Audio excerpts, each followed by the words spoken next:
ক্ষমতাবানদেরকে দুর্বৃত্তে পরিণত হতে দেয়, আর তারা একটার পর একটা ষড়যন্ত্রের জাল বনে, আর সেই জালে তারা নিজেরাই জড়িয়ে যায়, বুঝতে পারে না। দেখেন, আমি খুব মিলিয়ে দেখছি যে ট্রাইব্যুনালে আমাদের নেতাদেরকে অন্যায়ভাবে ষড়যন্ত্রমূলকভাবে ইসলাম নির্মূলের উদ্দেশ্যে মিথ্যা মামলা দায়ের করে সাজানো সাক্ষী, প্রহসনের সাক্ষী এবং বিচারের রায় অন্য জায়গায় থেকে লিখে নিয়ে এসে আমাদের নেতৃবৃন্দকে ফাঁসি দেওয়া হয়েছে। সেই ট্রাইব্যুনালে এখন যারা দিয়েছেন তাদের বিচার শুরু হয়ে গেছে। আজকের এই সম্মেলনে আমরা অন্তর্বর্তীকালীন সরকারের কাছে আহ্বান জানাতে চাই, যারাই এই ষড়যন্ত্রের সাথে জড়িত, যারা এই ফ্যাসিবাদের সাথে জড়িত,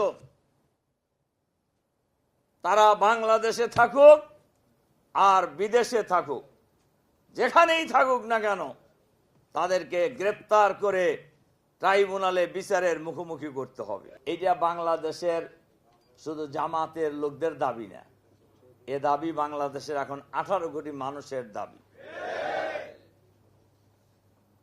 যারা আয়নাঘর তৈরি করে খুন এবং গুমের রাজনীতির নামে বাংলাদেশের মানুষের উপর জুলুম নির্যাতন চালিয়েছেন, এর সাথেও যারা জড়িত, এদেরকেও চিহ্নিত করতে হবে এবং এদেরকে বিচারের মুখোমুখি করতে হবে।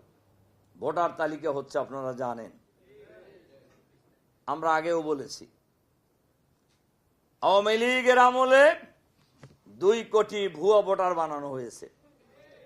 আমরা নির্বাচন কমিশনারের কাছে বলতে চাই, এই 2 কোটি ভুয়া ভোটার আপনারা কি করবেন তা বলতে হবে জাতিকে। তার কারণ, যে নির্বাচন কমিশন গঠন করা হয়েছে এটা কোনো দলীয় নির্বাচন কমিশন নয়।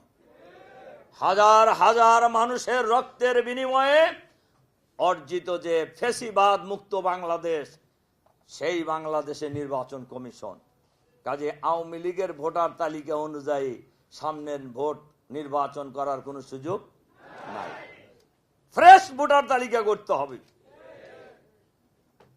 এ ব্যাপারে জাতি ঐক্যবদ্ধ। গোজামিলের ভোটার তালিকায় দেশের মানুষ মানবে না।